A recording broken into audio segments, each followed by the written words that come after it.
Jai Hind Defense aspirants, welcome back to my channel SSP Success. For any query regarding SSP and AFSP, please join our Telegram channel SSP Success, whose link is given in the description box. And for more updates regarding SSP and AFSP, do subscribe our YouTube channel SSP Success.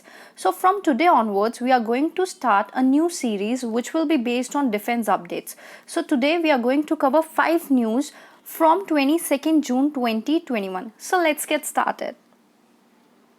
So देखो first जो news है वो EU NAVFOR पे है।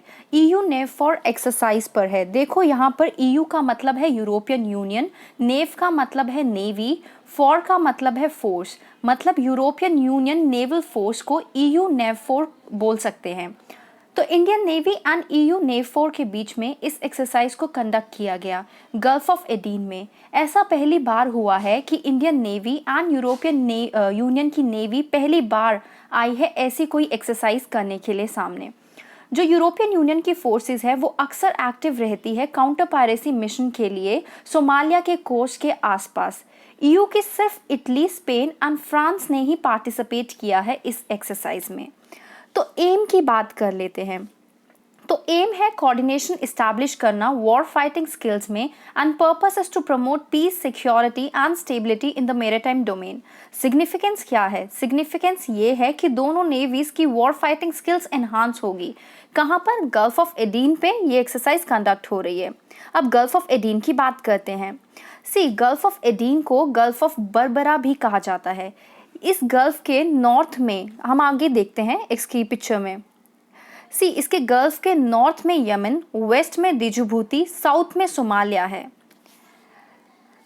Now next news is integrated theatre command. देखो क्या हुआ है कि इंटीग्रेटेड थिएटर कमांड से रिलेटेड अभी हाल ही में एक हाई लेवल कमेटी बनाई गई जिसमें नेवी, आर्मी, एयरफोर्स के साथ साथ जो कंसर्न मिनिस्ट्रीज हैं उनके भी रिप्रेजेंटेटिव होंगे। और इसको क्यों बनाया गया है, यानी ये कमेटी क्यों बनाई गई है? वाइडर कंसल्टेशन के लिए। कैसी कंसल्टेशन? कि हमारे integrated tri service theatre command बनाने चाहिए। what is integrated tri-service theatre command? Before understanding integrated tri-services theatre command, firstly let's understand what is theatre command. In theatre command, the word theatre represents geography of a particular area for the security purpose where Navy, Army and Air Force operates. Okay.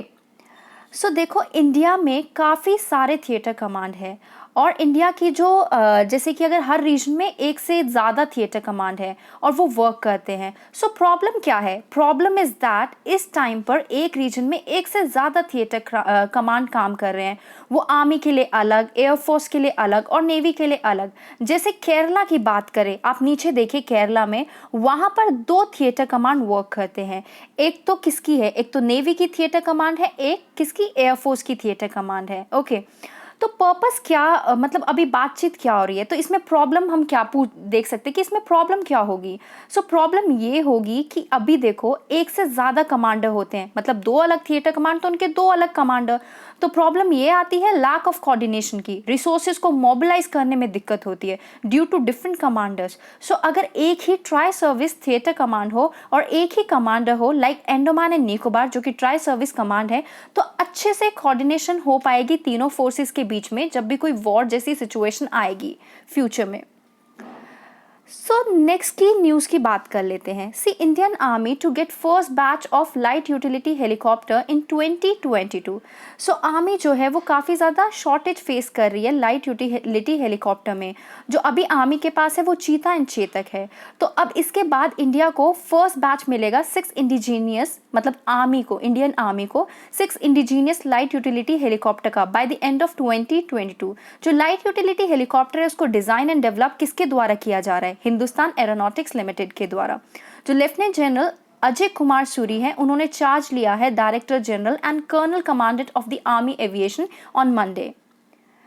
Next news की बात करते हैं। देखो army और ITBP के soldiers ने योगा को practice किया फ्रीजिंग टेम्परेचर पे एट हाई ऑल्टीट्यूड फॉर्मेशन पे। देखो बात ये है कि पहले जब तक हमारी जो चाइना के साथ जो इशू था वो मतलब ऐसा कोई इशू नहीं था जो पहले हुआ गलवान वैली में। कब हुआ? 2020 में। तो अभी 2020 में जब इशू हुआ ना, तो अभी वैसे पहले क्या करती थी, दोनों आर्मीज़ मतलब जो पीएलए है, ओके, और इंडियन आर्मी है, ये सब मिलके योगा प्रैक्टिस करते थे ऊपर, ठीक है, कहाँ पे, दौलत बेग ओल्दी बॉर्डर के पास और चूजल एरिया में। बट अभी इस साल वो नहीं देखा गया, क्यों? क्योंकि 20 सोल्जर्स की डेथ हुई थी, और वहाँ से भी चाइना ने तो हालांकि बताया नहीं है कि उनके साइड से कितने कितने सोल्जर्स की डेथ हुई थी, बट काफ़ी ज़्यादा ये जब से प्रॉब्लम चल रही है तब से जब से चाइना के साथ हमारी प्रॉब्लम चल रही है, तो इस वजह से चाइना की जो फोर्सेज है उन्होंने हमारे साथ योगा नहीं कंडक्ट किया। नेक्स्ट न्यूज़ क्या है, देखो ये बोला जा रहा है कि 60% ड्रॉप हुआ है टेरर इंसिडेंट में जब से हमने स्क्रैप किया है आर्टिकल 370 को इन 2019। सो ये एक साइन हो सकता है लेजिस्लेटिव प्रोसेस का इन जम्मू एंड कश्मीर। 2018 में Jammu and Kashmir was a full state along with Ladakh. It saw around 614 terror incident. So जो नंबर है वो 244 पे आ गए थे 2020 में, तो करीबन 60.26% का ड्रॉप हुआ है as per the data from the ministry of home affairs.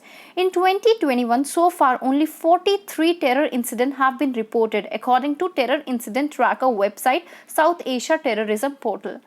So guys, that was all. Do like, share and subscribe our YouTube channel SSP Success. Thank you guys. Bye bye. Take care.